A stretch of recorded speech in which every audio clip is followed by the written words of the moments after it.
pictures are worth 1,000 words, they say, especially if you meet someone you despise. This takes some beating. Australian of the Year recipient Grace Tame met with the Prime Minister today at a morning tea, hosted for the finalists of this year's award at the Lodge in Canberra.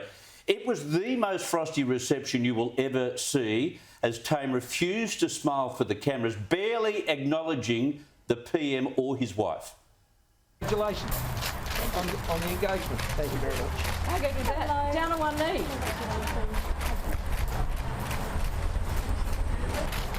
Great, well, welcome. Please come through.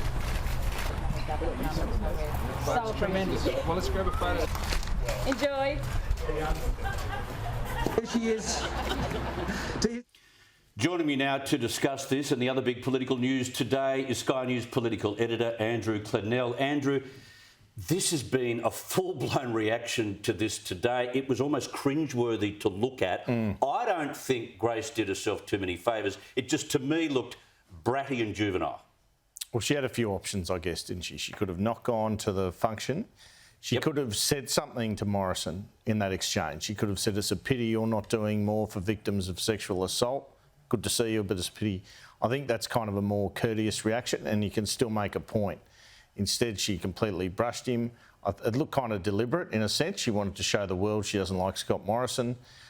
Social media is big these days. We know that would have been, and of course, you know, for any, I mean, couple of, might I say, courageous male columnists jumped straight online and had a crack at it and said it was churlish and childish, and James McGrath did the same thing, the Liberal senator, and they're copying it as a result. So. I don't know whether James McGrath was kidding when he said he thinks Grace should hand back her Australian of the Year honour. Yeah, that's crazy. She does it tonight. Well, yeah, I mean, she's actually supposedly at this function, which is on a short period of time. I think she actually gives some sort of a speech, so who knows what else will occur. But I bet Scott Morrison will be glad not to see her again after whatever her role is at that function. I mean, it's another moment for him which doesn't look great. Like you say, it might backfire in some ways. People might feel some sympathy for Scott Morrison, but a lot of other people will just remind them of the whole issue and missteps by the Prime Minister along the way. I think in the last year, when you look at it in general, he's gone from cracked mirror to disaster to bad luck. Everything has fallen badly for him. You'd have to say a lot of it's self-inflicted, though, and I think that's his problem, whether it's... And we're talking about 2 years now, and I think Australians were giving Scott Morrison a break a lot of times, you know, like it's a tough job. I mean, none of us would like to do it, quite frankly. But he goes, it's you know, I don't hold a hose, it's not a race.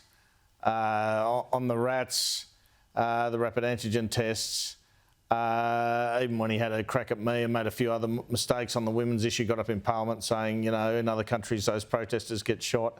It's just kind of one gaffe after another, and too slow in terms of policy reaction to a lot of issues. Always behind the 8 ball. JobKeeper was late, vaccines were late, rapid antigen tests were late, reaction of the fires was late.